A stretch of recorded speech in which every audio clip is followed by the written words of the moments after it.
नमस्कार मित्रों, आप लोगों का द बुक्स क्लब में स्वागत है। मित्रों, इससे पहले हमने जो है भारत सरकार अधिनियम 1919 और 1909 के विषय में अध्ययन किया है। अब हम भारत सरकार अधिनियम 1935 के विषय में अध्ययन करेंगे। इसको पहले ध्यान से सुनेंगे और इससे रिलेटेड परीक्षा दृष्टि में जो क्वेश्चन होंगे वन लाइनर उनको भी तैयार करेंगे। तो चलिए शुरुआत कर सकते हैं। भारत सरकार अधिनियम 1919 में यह प्रावधान किया गया था कि इस अधिनियम से हुई प्रगति की समीक्षा के लिए 10 वर्ष पश्चात एक आयोग गठित किया जाएगा, किंतु वैध शासन की असफलता और भारतीयों द्वारा अधिक स्वतंत्रता की मांग के मद्देनज़र 10 वर्ष के पूर्व ही सर जॉन साइमन की अध्यक्षता में 7 संसदीय आयोग का गठन 8 नवंबर 1927 को किया गया था। कब किया गया था? 8 नवंबर 1927 को किया गया था। आयोग के सभी सदस्य अंग्रेज थे, अतः इसे श्वेत आयोग की संज्ञा से भी जाना जाता है। किसी भारतीय को आयोग में शामिल न किए जाने के कारण उसका व्यापक विरोध हुआ। कांग्रेस के मद्रास अधिवेशन 1927 अध्यक्ष एम.एन. अंसारी में आयोग के पूर्ण बहिष्कार का निर्णय लिया गया। 3 फरवरी 1928 को आयोग मुंबई पहुंचा तथा 30 जून 1930 को अपनी रिपोर्ट प्रस्तुत किया। आयोग के विरोध के बावजूद उसकी अनेक बातों को भारत सरकार ने अधिनियम 1935 में स्थान दिया। भारत सचिव ने साइमन कमीशन का विरोध करने वाले नेताओं को सभी दलों द्वारा स्वीकार संवैधानिक मसविदा तैयार करने की चुनौती दिया, जिसे कांग्रेस ने स्वीकार करते हुए पंडित मोतीलाल नेहरू की अध्यक्षता में 10 संसदीय नेहरू समिति गठित किया। नेहरू समिति ने 10 अगस्त 1928 को अपनी रिपोर्ट प्रस्तुत किया, जिसे नेहरू रिपोर्ट के नाम से जाना जाता है। इसकी प्रमुख सिफारिशें थीं: नंबर 1 औपनिवेशिक स्वराज्य, नंबर 2 केंद्र में पूर्ण उत्तरदायी शासन, नंबर 3 प्रांतीय स्वतंत्रता, नंबर 4 सर्वोच्च न्यायालय की तत्काल स्थापना, नंबर 5 देशी रियायतों को केंद्र के अधीन लाया जाना, नंबर 5 सांप्रदायिक निर्वाचन प्रणाली की समाप्ति तथा नंबर 7 मौलिक अधिकार आदि।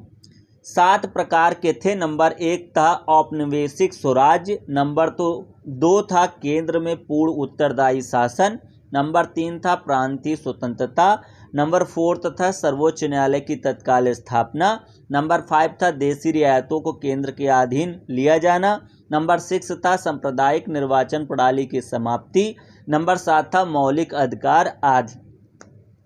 अब ध्यान देने वाली बात यह है कि नेहरू समिति के जो सदस्य थे वो कहाँ से थे। सदस्य संबंधित दल: मोतीलाल नेहरू जो थे वो अध्यक्ष थे कांग्रेस के, सुभाष चंद्र बोस भी कांग्रेस से थे, जवाहरलाल नेहरू सचिव थे कांग्रेस से, सर अली इमाम ये मुस्लिम लीग से थे, सुहाब कुरैशी मुस्लिम लीग से थे, M.S. अडे हिंदू महासभा से थे, M.R. जयकर हिंदू सभा से थे, G.R. प्रधान हरिजन से थे, सरदार मंगल सिंह सिख से थे, तेज बहादुर सप्रू उदारवादी से थे, M.N. जोशी श्रमिक संघ से थे।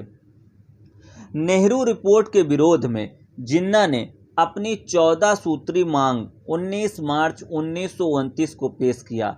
इसके पश्चात ब्रिटेन में 1930 में प्रथम, 1931 में द्वितीय तथा 1932 में तृतीय गोलमेज सम्मेलन का आयोजन संवैधानिक सुधारों पर विचार हेतु किया गया। अंततः ब्रिटिश सरकार ने 1933 में श्वेत पत्र के माध्यम से नए संविधान की रूपरेखा प्रस्तुत किया, जिस पर विचार के लिए लॉर्ड लिथगो की अध्यक्षता में संयुक्त समिति का गठन किया गया। इस समिति की रिपोर्ट के आधार पर तैयार विधेयक संसद से पास होने के बाद 4 अगस्त 1935 को ब्रिटिश सम्राट की अनुमति पाकर भारत शासन अधिनियम 1935 बना। भारत के लिए तैयार संवैधानिक प्रस्तावों में यह अंतिम तथा सबसे बड़ा और जटिल दस्तावेज था। इसके कुल 321 अनुच्छेद, 10 अनुसूची व 14 भाग थे। वर्तमान भारतीय संविधान पर इस अधिनियम का सर्वाधिक प्रभाव पड़ा है। इसके प्रमुख उपबंध अधोलिखित हैं। अखिल भारतीय संघ की स्थापना। अधिनियम के अनुसार अखिल भारतीय संघ की स्थापना 11 ब्रिटिश प्रांतों, 6 कमिश्नरियों तथा उन देशी रियायतों से मिलकर होना था जो स्वेच्छा से इसमें शामिल हो। ब्रिटिश प्रांतों के लिए संघ में शामिल होना आवश्यक था, किंतु देशी रियायतों का संघ में शामिल होना स्वैच्छिक था। देशी रियायतें संघ में शामिल नहीं हुईं, अतः यह प्रस्ताव मूर्त रूप न ले सका। यद्यपि अखिल भारतीय संघ अस्तित्व में नहीं आ सका, किंतु 1 अप्रैल 1937 को प्रांतीय स्वतंत्रता लागू कर दी गई। केंद्र में द्वैध शासन। 1919 के अधिनियम द्वारा प्रांतों में स्थापित द्वैध शासन इस अधिनियम द्वारा समाप्त कर दिया गया तथा उसे केंद्र में लागू किया गया। इस उद्देश्य से केंद्रीय प्रशासन के विषयों को रक्षित तथा हस्ताक्षरित विषयों में वर्गीकृत किया गया।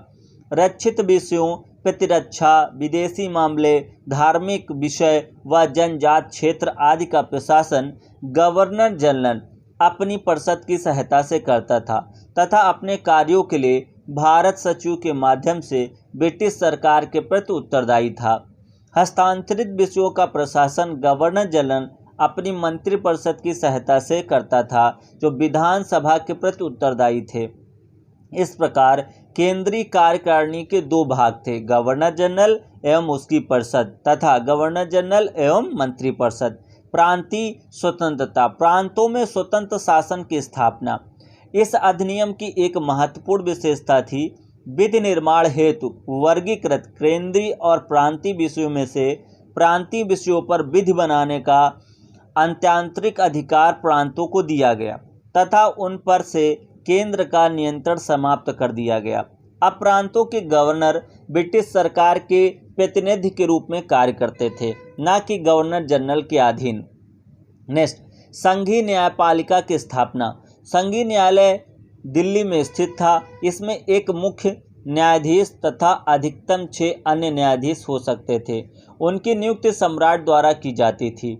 उसके निर्णय के विरुद्ध अपील प्रीवी काउंसिल में की जा सकती थी। 1 अक्टूबर 1937 में यह न्यायालय कार्यरत हो गया। इसे प्रारंभिक अपीलीय एवं परामर्शदात्री क्षेत्राधिकार प्राप्त था। इसके प्रथम मुख्य न्यायाधीश सर मॉरिस गेवर थे। 6 अन्य न्यायाधीशों में 2 भारतीय थे। प्रथम जस्टिस M.R. जैकब एवं दूसरा जस्टिस M.S. सुल्तान। शक्तियों का विभाजन। 1935 के अधिनियम द्वारा केंद्र एवं प्रांतों के मध्य शक्तियों का विभाजन 3 सूचियों में तथा संघ सूची 59 विषय, प्रांतीय सूची 54 विषय तथा समवर्ती सूची 36 विषय में किया गया था।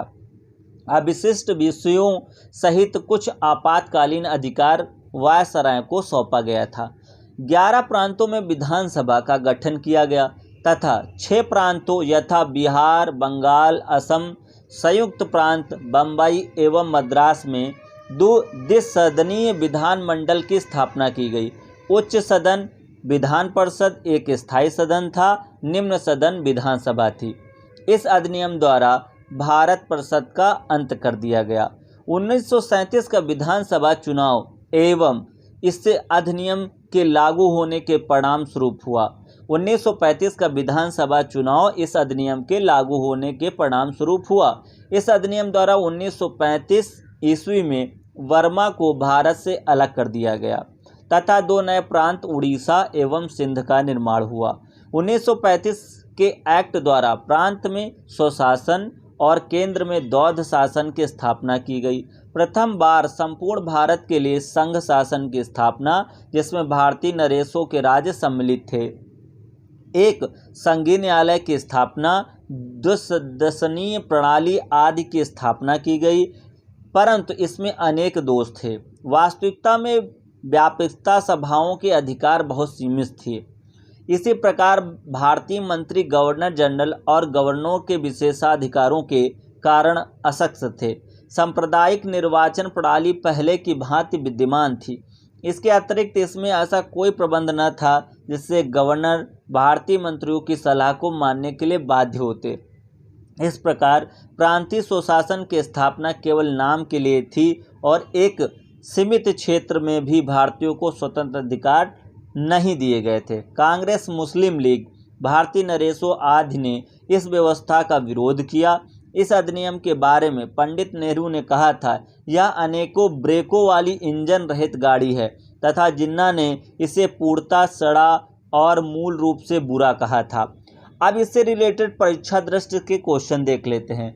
कौन सा अधिनियम प्रस्तावना विहीन था? भारत शासन अधिनियम 1935 ब्रैकेट में 1919 के अधिनियम की प्रस्तावना इसमें जोड़ दी गई थी। भारत में संघीय सरकार की स्थापना का प्रस्ताव किस अधिनियम में था? भारत शासन अधिनियम 1935 में। भारत में संघीय सरकार क्यों नहीं स्थापित की जा सकी? क्योंकि देशी रियायतें संघ में शामिल नहीं हुई थीं। केंद्र में द्वैध शासन व्यवस्था किस अधिनियम द्वारा लागू की गई थी? भारत शासन अधिनियम 1935 द्वारा। भारत शासन अधिनियम 1935 द्वारा प्रांतों में किस प्रकार की शासन व्यवस्था स्थापित की गई थी? स्वतंत्र शासन व्यवस्था। भारत शासन अधिनियम 1935 द्वारा केंद्र और प्रांतों में शक्तियों का विभाजन किस रूप में किया गया था? 3 निम्न सूचियों में, यथा संघ सूची 59 विषय, प्रांतीय सूची 54 विषय, समवर्ती सूची 36 विषय। फेडरल संघीय न्यायालय की स्थापना किस अधिनियम द्वारा किया गया? भारत शासन अधिनियम 1935 द्वारा। संघीय न्यायालय को कौन कौन से अधिकारिता प्राप्त थी? प्रारंभिक, अपीली तथा परामर्शदर्शी। भारत शासन अधिनियम 1935 द्वारा कितने प्रांतों में द्विसदनीय विधान मंडल स्थापित किया गया? 6 प्रांतों में। भारत परिषद का अंत किस अधिनियम द्वारा किया गया? भारत शासन अधिनियम 1935 द्वारा। 1935 के अधिनियम के बारे में किसने कहा था कि यह अनेक ब्रेकों वाली इंजन रहित गाड़ी है? पंडित जवाहरलाल नेहरू ने। भारत शासन अधिनियम 1919 द्वारा सांप्रदायिक निर्वाचन पद्धति का विस्तार कर इसमें किनको और शामिल कर लिया गया? आंग्ल भारतीयों, ईसाइयों, यूरोपियों एवं सिखों को।